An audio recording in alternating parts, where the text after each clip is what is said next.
बाबा खूप बोर होतंय, काहीतरी नवीन फ्रेश ऑर्डर करा ना. माझ्याकडे एक सरप्राईज आहे. स्वाद गोकुळचा आस्वाद परंपरेचा गोडवा नात्याचा गारवा आनंदाचा गोकुळ आईस्क्रीम सोबती प्रत्येक क्षणाचा गोकुळ आईस्क्रीम.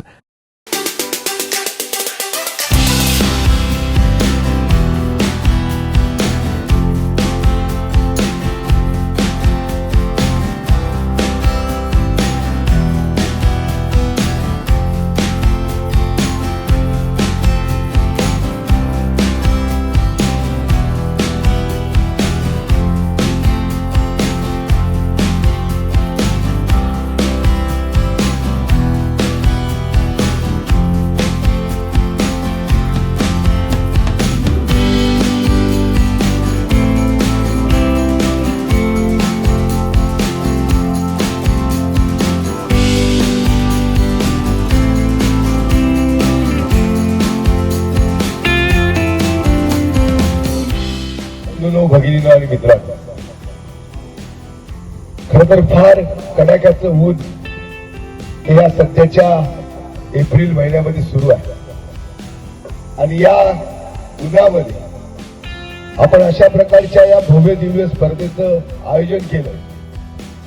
खर तर या कार्यक्रमाच्या मंडपामध्ये बसताना उन्हाच्या झळा ज्या लागतायत की जे उन्हाळा कशा पद्धतीचा उन्हाळा आहे याची जाणीव होते. आणि अशा उन्हाळ्यामध्ये या मैदानावर ह्या क्रिकेटच्या मॅची आपण भरवणार आहोत.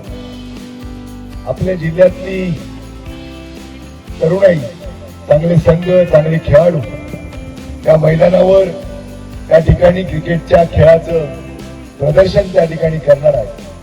आणि खऱ्या अर्थानं या भागातल्या, या ग्रामीण भागातल्या जनतेला, क्रिकेट प्रेमीला त्या क्रिकेट खेळाचा थरार, क्रिकेट खेळाचा आनंद या निमित्तानं त्या मैदानावर पाहता येणार आहे.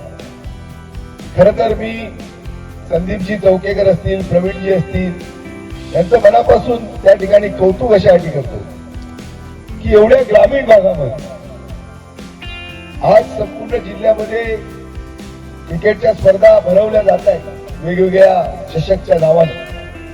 आणि जिल्ह्यामध्ये ही तरुणाई अतिशय क्रिकेट वेडी होऊन या स्पर्धेमध्ये उतरत आहेत आणि मोठी मोठी बक्षिसं असतील, मोठी मोठी आकर्षक चषक असतील, ही त्या ठिकाणी मिळवण्याची एक प्रत्येकामध्ये एक जिद्द आहे, प्रत्येकामध्ये एक त्या ठिकाणी ओढ त्या स्पर्धेचं जिंकण्यासाठी लागलेली आहे. म्हणजे हा बदल सुद्धा आपल्याला स्वीकारावा लागणार आहे. चौकेकर साहेबांना सांगेन की पुढच्या वर्षीची स्पर्धा आपण अशा पद्धतीचे उन्हात न घेता ती कशी प्रकाश झोतामध्ये संध्याकाळच्या रात्रीच्या वेळेमध्ये घेता येईल त्याचं नियोजन करा. आणि ती स्पर्धा म्हणजे लोक अधिक त्या ठिकाणी येईल, ताकदीने येतील. आणि या स्पर्धेला एक वेगळे वलय, एक महत्वाची स्पर्धा, या स्पर्धेच्या निमित्तानं एक चर्चा पूर्ण जिल्ह्यामध्ये ही एक शिरवलची स्पर्धा त्या ठिकाणी नावाजलेली, नामांकित स्पर्धा म्हणून या स्पर्धेकडे पाहिजे. त्यांच्यामध्ये या गावामध्ये काहीतरी व्हावं, शिरवलचं नाव तालुक्यामध्ये, जिल्ह्यामध्ये, वेगवेगळ्या क्षेत्रामध्ये त्या ठिकाणी प्रसिद्धीला यावं. मग क्रिकेटच्या मध्ये असेल, सामाजिक कार्यामध्ये असेल, शिक्षणामध्ये असेल, आरोग्यामध्ये असेल, विकासामध्ये असेल.